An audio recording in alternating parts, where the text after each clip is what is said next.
ఉన్నట్టే కనబడుతుంది. ఆ తర్వాత దిగిపోయినప్పుడు కుంభకోణాలు వేరే వాళ్ళు వెలికి తీసినప్పుడే వస్తుంది. గతంలో తెలుగుదేశం కుంభకోణాలంటూ వైసీపీ వెలుగులోకి తెస్తే ఇప్పుడు వైసీపీ కుంభకోణాలు తెలుగుదేశం అధికారంలోకి బయటికి తీసుకొస్తుంది. అందులో లేటెస్ట్గా చూస్తే ఫైబర్ నెట్ వ్యవహారం వెలుగులోకి వచ్చింది. సోదరుడికి నిర్వహణ కాంట్రాక్ట్ మేనల్డ్ హెచ్ఆర్ విభాగానికి ఇన్ఛార్జ్. ఇది ఏపీ ఫైబర్ నెట్ మాజీ ఎండీ మధుసూదన్ రెడ్డి తీరు. ఆయన సొంత జాగీర్ల సంస్థాదాయాన్ని బంధుగణానికి కోటరికి పంచిపెట్టారంటూ సంస్థ ఎండీగా మధుసూదన్ రెడ్డి బాధ్యతలు చేపట్టాక ఈ ఆఫీస్ని నిలిపేశారు. ఫైళ్లు మాన్యువల్గా నిర్వహించాలని సిబ్బందిని ఆదేశించారు. దాంతో ఇప్పుడు దస్త్రాలను సిబ్బంది ధ్వంసం చేస్తున్నారు. ఎన్నికల ఫలితాల మీద 30 లక్షల చెల్లింపులకు సంబంధించిన దస్త్రాలని కోటర్ ఇప్పటికే ధ్వంసం చేసింది. వాటిలో వ్యక్తిగత చెల్లింపు దస్త్రాలే ఉన్నాయన్నటువంటి సమాచారం అని రాసుకొచ్చారు.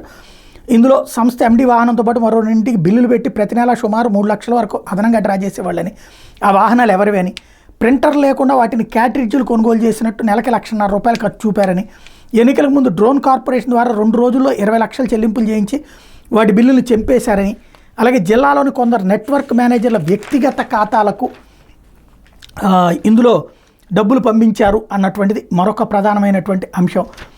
నగదు జమ చేసి ఆ మొత్తాన్ని ఆఫీస్ పనుల కోసం జమ చేసినట్టు.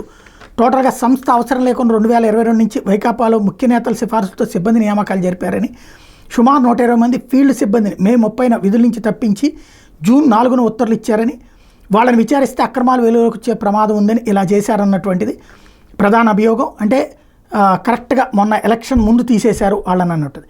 అన్ని క్యాడర్లతో కలిపి 1299 మంది సిబ్బంది పనులు చేస్తుంటే అందులో శాశ్వత సిబ్బంది 2, మిగిలిన వాళ్ళంతా సిఫార్సుతో వచ్చిన వాళ్ళే. పార్టీ కోసం పనిచేసే వాళ్ళకు ఉపాధి కల్పించేలా ఫీల్డ్ సిబ్బంది జాబితాలో వాళ్ళ పేర్లను చేర్చి సంస్థ నుంచి జీతాలు చెల్లిస్తున్నారు. వాళ్ళలో వైఎస్ఆర్ జిల్లా వాళ్ళే అత్యధికంగా ఉన్నారు. ఎన్నికలకు కొద్ది రోజుల ముందు కూడా జిల్లా కేంద్రాల్లో ఉన్న ఏపీఎస్ఎఫ్ఎల్ కార్యాలయంలో 110 మంది ఫీల్డ్ సిబ్బందిని గత ప్రభుత్వం నియమించింది. వ్యవహారం మొత్తం సంస్థలో ఈడీ హోదాలో ఉన్న వ్యక్తి చేస్తున్న జగన్మాయ అన్నటువంటి ఆరోపణని ఇప్పుడు ప్రధానంగా ప్రొజెక్ట్ చేసింది. దీని మీద ఏం చర్యలు తీసుకుంటారో చూడాలి.